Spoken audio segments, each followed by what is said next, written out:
जरा सोचिए, एक नया देश जन्म ले रहा है। करोड़ों लोग, सैकड़ों अलग अलग कल्चर, ना जाने कितनी भाषाएं, और इन सब के लिए बनानी है सिर्फ एक रूल बुक। ये कहानी है हमारे भारत की, और यही वो जबरदस्त चुनौती थी जो हमारे सामने खड़ी थी। तो सवाल ये है कि ये हुआ कैसे। आज हम इसी की बात करेंगे। वो अविश्वसनीय कहानी कि कैसे दुनिया का सबसे लंबा लिखा हुआ संविधान तैयार हुआ। देखिए, इसकी शुरुआत हुई एक बहुत ही पावरफुल आइडिया से। एक ऐसी चिंगारी जो देखते ही देखते पूरे देश में आग की तरह फैल गई, और ये मांग बन गई कि हम अपना भविष्य खुद तय करेंगे। चलिए देखते हैं कि ये सब कैसे हुआ। सिर्फ 10 साल के अंदर एक जो रैडिकल सा आइडिया था, वो एक पक्की पक्की योजना में बदल गया। ये टाइमलाइन यही दिखाती है। 1934 में एमएन रॉय ने पहली बार ये बात रखी, और 1946 आते आते कैबिनेट मिशन प्लान तक बात पहुंच गई। हर एक कदम भारत को अपने संविधान के और करीब ला रहा था। तो अब प्लान तो तैयार था। अगला कदम था उन ब्रिलियंट लोगों को एक साथ लाना, जो नए भारत की किस्मत लिखने वाले थे। 389 ये सिर्फ एक नंबर नहीं है, ये उस जबरदस्त डाइवर्सिटी का सिंबल है जिसे एक साथ लाना था। हर एक सीट को बहुत सोच समझकर डिजाइन किया गया था, ताकि भारत का हर कोना, हर समुदाय इस बड़े काम का हिस्सा बन सके। ये जो असेंबली थी ना, वो अपने आप में एक छोटा भारत ही थी। इसमें ब्रिटिश इंडिया से चुने हुए लोग भी थे, और जो रियासतें थीं, वहां के राजाओं ने अपने प्रतिनिधि भेजे थे। मतलब एक बिल्कुल यूनिक मिक्स जो उस वक्त की कॉम्प्लिकेटेड पॉलिटिक्स को दिखाता है। और फिर 1946 के चुनावों के जो नतीजे आए, उन्होंने आने वाले वक्त की पॉलिटिक्स की तस्वीर काफी हद तक साफ कर दी। कांग्रेस तो एक बहुत बड़ी ताकत बनकर उभरी, लेकिन मुस्लिम लीग की भी अच्छी खासी मौजूदगी थी, और इसने ये इशारा दे दिया था कि आगे का रास्ता भाई आसान नहीं होने वाला। एक बात समझनी बहुत जरूरी है कि ये आज के जैसे चुनाव नहीं थे। ये एक तरह की हाइब्रिड या कह लें मिलीजुली व्यवस्था थी। कुछ मेंबर्स तो चुनकर आए थे, लेकिन बाकी को रियासतों के राजाओं ने नॉमिनेट किया था। ये एक तरह का समझौता था जो उस समय की हकीकत थी। और फिर वो ऐतिहासिक दिन आया। असेंबली की पहली मीटिंग हुई, और यहीं से शुरू हुआ एक देश की तकदीर लिखने का वो मुश्किल लेकिन बेहद जरूरी काम। शुरुआत के कुछ दिन तो बहुत ही ज्यादा क्रूशल थे।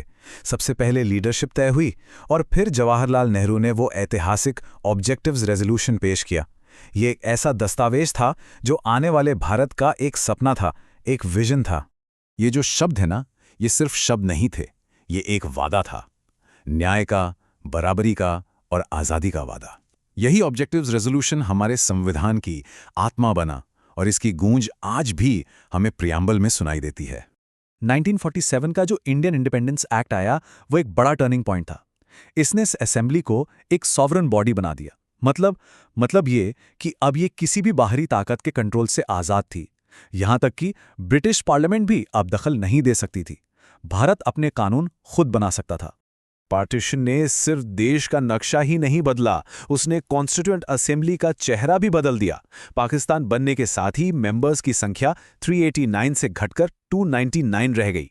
ये नंबर उस वक्त की उथल-पुथल का एक सीधा सबूत है। और आखिरकार करीब 3 साल की जबरदस्त मेहनत, घंटों की बहस और लगन के बाद वो ऐतिहासिक पल आ ही गया। भारत का संविधान बनकर तैयार था, और एक नए रिपब्लिक का जन्म होने को था। इस पूरे बड़े काम के सेंटर में एक नाम सबसे अहम है, डॉक्टर B.R. अम्बेडकर।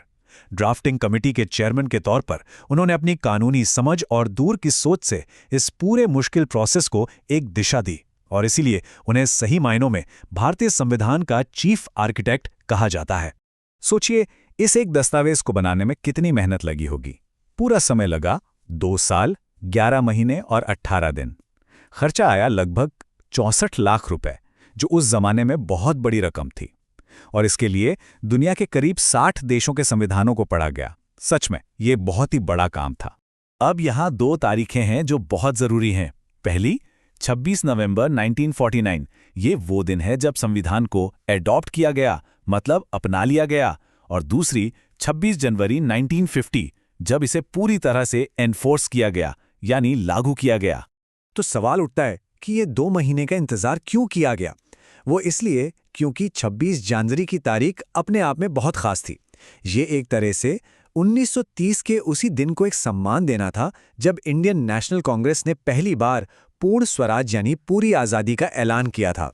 लेकिन देखिए, कोई भी इतनी बड़ी चीज बिना आलोचना के तो नहीं रहती। अपनी सारी उपलब्धियों के बावजूद हमारे संविधान और इसे बनाने वाली कॉन्स्टिट्यूएंट असेंबली पर भी कई तरह के सवाल उठाए गए। जो लोग इसकी आलोचना करते हैं वो कहते हैं कि ये पूरी तरह से एक रिप्रेजेंटेटिव बॉडी नहीं थी, क्योंकि लोग सीधे तौर पर नहीं चुने गए थे। कुछ कहते हैं कि इसमें वक्त बहुत ज़्यादा लग गया, करीब 3 साल। और एक बड़ी आलोचना ये भी है कि एक उधार लिया हुआ दस्तावेज है जिसमें दूसरे देशों से बहुत कुछ लिया गया है, और ये सारी बहसें आज भी चलती हैं। तो आखिर में सवाल यही बचता है, क्या हमारा संविधान वाकई एक उधार का थैला है, या फिर ये एक ऐसा यूनिक दस्तावेज है जिसे भारत की ज़रूरतों के हिसाब से ढाला गया है? इसकी असली विरासत क्या है? ये एक ऐसा सवाल है जो हमें सोचने पर मजबूर करता है कि आखिर कैसे एक किताब, एक दस्तावेज 75 सालों से भी ज्यादा समय से 1 अरब से ज्यादा लोगों के देश को रास्ता दिखा रहा है।